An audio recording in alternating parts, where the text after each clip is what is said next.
Welcome to A Course in Miracles. We're reading in the text, chapter 22, Salvation and Holy Relationship, section 5, Weakness and Defenses, paragraph 2. Consider what the ego wants defenses for, always to justify what goes against the truth. I'll pause here and say, we're taught in A Course in Miracles that the ego doesn't know truth. It can't know truth. In fact, it would dissolve if it knew truth because the ego is fear-based and all fear is based on lies. Always to justify what goes against the truth, flies in the face of reason, and makes no sense. Can this be justified?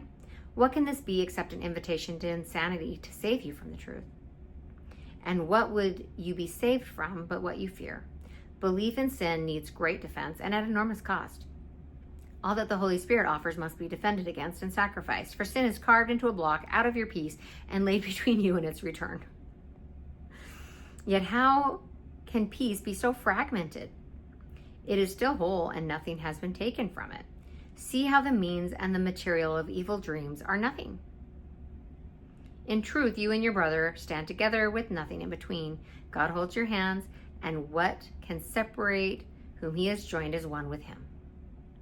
It is your Father you would defend against. Yet it remains impossible to keep love out. God rests with you in quiet, undefended, and wholly undefending. For in this quiet state alone is strength and power. Here can no weakness enter, for here is no attack and therefore no illusions. Love rests in certainty. Only in uncertainty can be defensive, and all uncertainty is doubt about yourself. Ooh, wow. I want to read that again.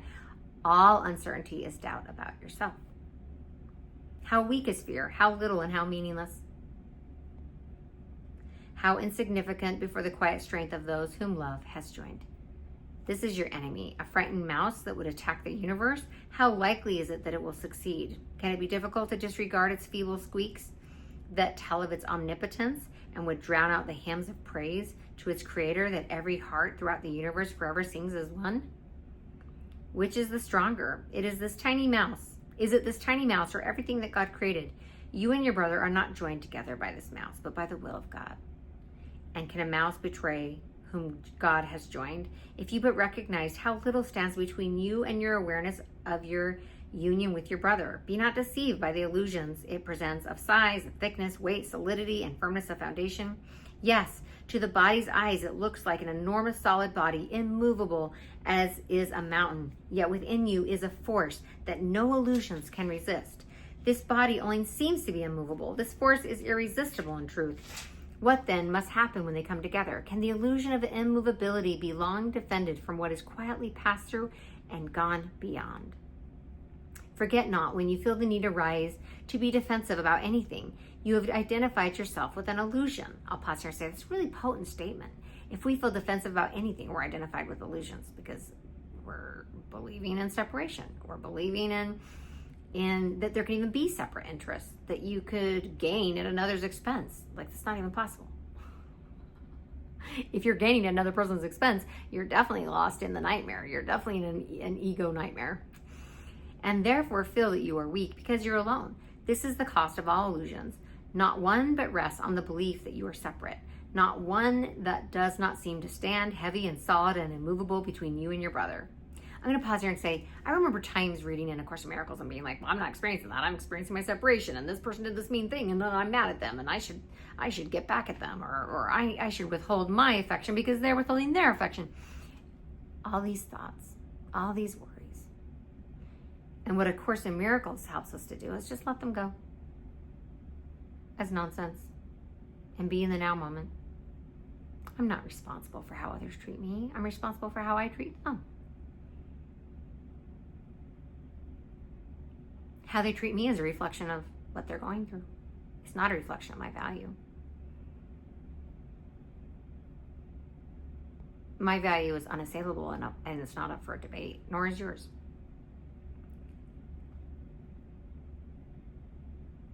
No one that does not seem to stand heavy and solid and immovable between you and your brother. And not one that truth cannot pass over lightly and so easily that you must be convinced, in spite of what you thought it was, that it is nothing. If you forgive your brother, this must happen. For it is your unwillingness to overlook what seems to stand between you and your brother that makes it look impenetrable and defends the illusion of its immovability. So we're taught in A Course in Miracles that what we secretly wish to see, we'll see. So if we secretly wish to see guilt, we'll see guilt. If we want to see innocence, we'll see innocence. Because we're that powerful. The way it was explained to me when I was like being guided to believe something that seemed nonsensical to me, that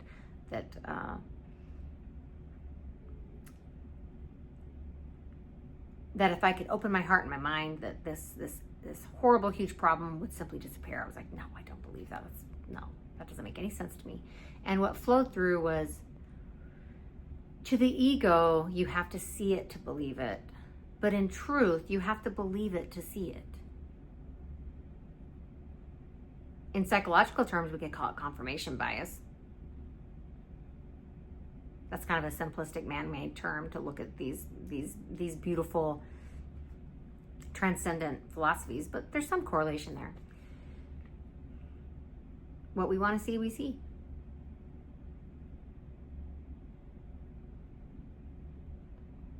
And yet, what we want to see doesn't affect what's actually true. It can only affect our perception of what's true, which is subjective and not true. Perception is not truth. Truth is truth. And the more we let go of our ego's perception, when we're hostage to ego, of comparison and judgment and better than, worse than, fix, force, change, and correct everything because everything's condemned, everything's awful. The more we can let go of that and embrace the actual truth, the more we live in peace, self-effulgence, joy, lacking no thing, perfect, whole, and complete, exactly as God created you. There's nothing wrong with you.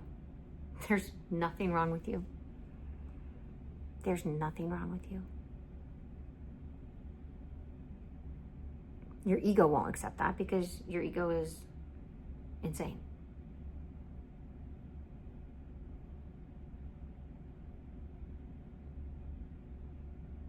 It's a fear construct.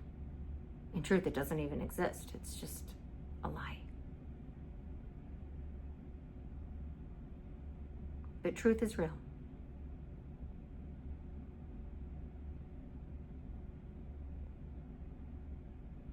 And the truth is that you are as God created you.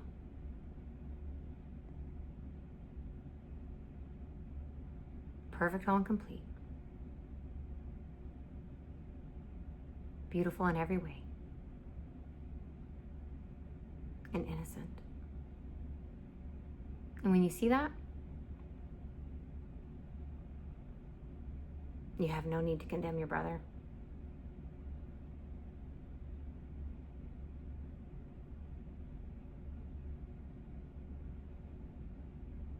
There's no need to compare or judge what you love. And how you see yourself is how you'll see others.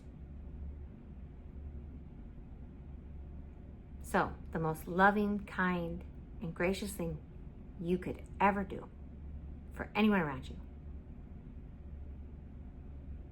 is to perfectly love and accept yourself exactly as you are right now.